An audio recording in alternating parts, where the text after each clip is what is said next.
Hi everyone, कैसे हो आप लोग और कैसे चल रही है आप लोग की पढ़ाई।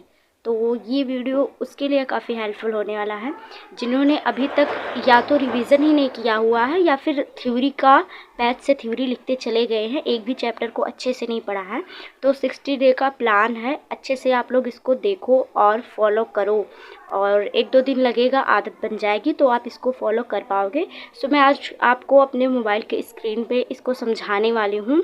तो चलो समझाते। सबसे पहले स्टार्ट करते हैं टाइम टेबल ऑल सब्जेक्ट में सबसे पहले मैं फिजिक्स का बताऊंगी, केमिस्ट्री का, बायोलॉजी का, नर्सिंग एप्टीट्यूड का, इंग्लिश का।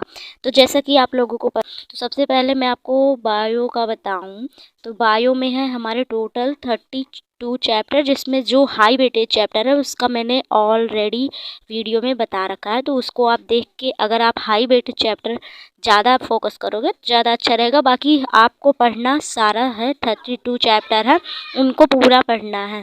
फिर हम बात करते हैं हमारी केमिस्ट्री की। केमिस्ट्री का सिलेबस ही बहुत कम है, यानी कि 21 चैप्टर है, जिसमें से काफ़ी चैप्टर्स ऐसे हैं जहाँ से क्वेश्चंस कम पूछे जाते हैं। और हाई वेटेज चैप्टर जो है उसको मैंने ऑलरेडी बता रखा है, 2 बार वीडियो मैंने बना रखा है, तो आप वहाँ से चेक कर सकते हैं। नहीं तो डिस्क्रिप्शन में उसका आपको लिंक मिल जाएगा वीडियो के, तो आप वहाँ से जाके उसको देख सकते हैं।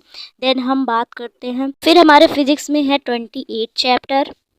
तो ये सब तो आपको पता ही होगा, टोटल मैं करके बता रही हूँ। तो फिजिक्स में हमारे 28 चैप्टर है, जिसको हमको बहुत ज़्यादा डीपली नहीं पढ़ना है। जितना हमारे बैच में थ्योरी पढ़ाया गया बस उतना ही हमको पढ़ना है, ठीक है। तो उतना ही पढ़ना है। तो आप थ्योरी अगर आपने सारे नोट डाउन कर लिए हैं तो डेली, है ना, तो आपको चैप्टर पता चल गया। तो अब आपको क्या करना है, डेली जो है एक चैप्टर का टारगेट करना है, एक चैप्टर को डेली पढ़ना है पीसीबी का, और उसके प्लस में एमसीक्यू लगाने हैं। एमसीक्यू लगाने हैं, कहाँ से एमसीक्यू मिलेंगे, या तो आप यूट्यूब से ले सकते हैं, या तो अगर आपके पास बुक है तो बुक से ले सकते हैं, ठीक है। तो 2 ऑप्शन है, आपको अपने अकॉर्डिंग यहाँ पर चूज़ करना है।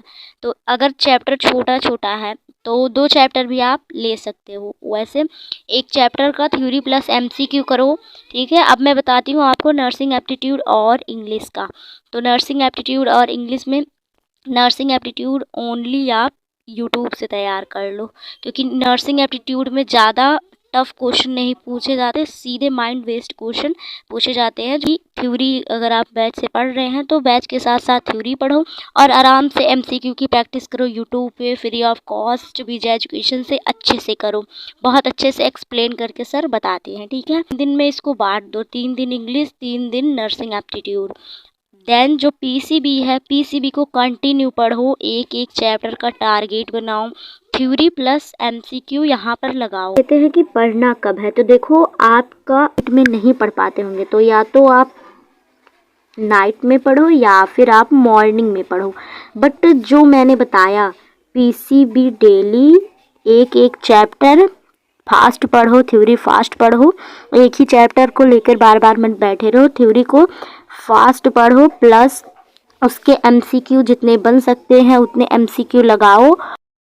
50 डेज तक आप इसको अच्छे से फॉलो करो, कंसिस्टेंसी से फॉलो करो, एक एक चैप्टर का टारगेट बनाओ। अगर चैप्टर काफ़ी बड़ा है तो 2 दिन में भी आप उसको कर सकते हो, बट 60 डेज़ का अच्छे से फ़ायदा उठाओ। 60 डेज़ में अब आपको सब कुछ छोड़ देना है, theory plus MCQ, theory plus MCQ, या तो यूट्यूब से या तो बुक से, कहीं से भी करो, theory plus MCQ, theory plus MCQ, यही अब आपके पास टाइम रह गया, आप यही करो।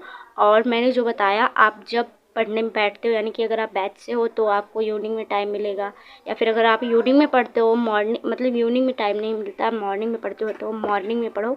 सो आज के लिए इतना ही, और आप लोग इस टाइम टेबल को फॉलो करना और अपने अकॉर्डिंग बना लेना कि कौन सा चैप्टर मुझे किस दिन पढ़ना है, ठीक है। तो ऑल द बेस्ट और तैयारी को अच्छा करो।